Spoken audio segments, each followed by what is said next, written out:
Popular TV show Sasural Simar का में अंजलि भारद्वाज का किरदार निभाने वाली एक्ट्रेस वैशाली ठक्कर, जिन्होंने कल सुसाइड कर लिया।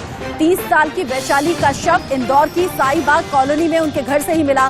पंखे से लटका हुआ शव मिला। उन्होंने स्टार प्लस के अलावा और मशहूर टीवी सीरियल ये रिश्ता क्या कहलाता है में काम किया। संजना के रोल में दिखाई दी। खासी पॉपुलैरिटी बहुत कम वक्त में बटोर ली थी। दंगल के भी कई सीरियल्स में काम कर चुकी हैं वैशाली ठक्कर। लेकिन अचानक से ऐसा क्या हुआ कि सुसाइड कर लिया।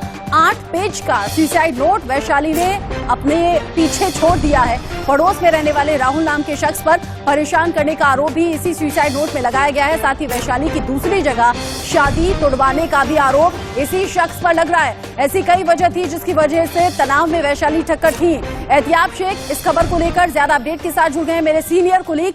एहतियाब, वैशाली ठक्कर का यूं अचानक से चले जाना हर किसी को झकझोर रहा है। कल जैसे ये खबर आई मैं खुद हैरान रह गई, क्योंकि मैं खुद टीवी सीरियल में वैशाली ठक्कर को न सिर्फ देखती थी बल्कि अप्रिशिएट करती थी। सोशल मीडिया अकाउंट पर देखिए बड़ी जिंदा दिल उनके वीडियोस हैं।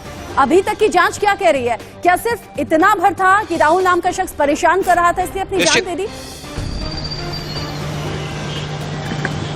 निश्चित ही देखिए रचना, शॉकिंग रही ये खबर। जिसने भी सुनी थी निश्चित रूप से बहुत शॉकिंग रही थी। काफी पॉपुलर थी और साथ ही साथ ये कहा जाए एक बेहतरीन अदाकारा थी। लेकिन जिस तरीके से सुसाइड हुआ और सुसाइड के बाद में जब पुलिस ने वो सुसाइड नोट 8 पन्ने का सुसाइड नोट बरामद किया, उसमें जो पहलू सामने आते हैं उसमें यह है कि उनके पड़ोस में रहने वाला राहुल नाम का शख्स और उसका परिवार कहीं ना कहीं से मेंटली टॉर्चर करते हुए नजर आ रहे थे। फिर उसने अपने सुसाइड नोट के अंदर भी ये लिखा था कि 2 से 5 सालों से लगातार ये मुझे मेंटली टॉर्चर कर रहे। I quit, this was the word. ये एक लाइन लिखी थी और ये कहा था कि पापा इन्हें सजा दिलवाना। निश्चित रूप से ये कहा जा सकता है कि कहीं ना कहीं पूरी तरीके से प्रताड़ित हो चुकी थी वैशाली, और वैशाली ने इस पूरी प्रताड़ना के बाद में इस तरह का कदम उठाया है। पुलिस की जांच में जो सामने आया उसमें ये भी है कि वैशाली के एक एनआरआई के साथ में मंगनी हुई थी, एंगेजमेंट हुई थी, जिसे राहुल ने तुड़वा दिया था। ये भी एक एंगल सामने आया है। निश्चित रूप से ये कहा जा सकता है कि एस्पायरिंग एक्टर जो थी वो कहीं ना कहीं पर्सनल लाइफ के अंदर इतनी ज्यादा प्रताड़ित हो चुकी थी कि इस तरह का कदम उठाना पड़ा। जाहिर सी बात है पुलिस लगातार हर एंगल के ऊपर जांच कर रही है।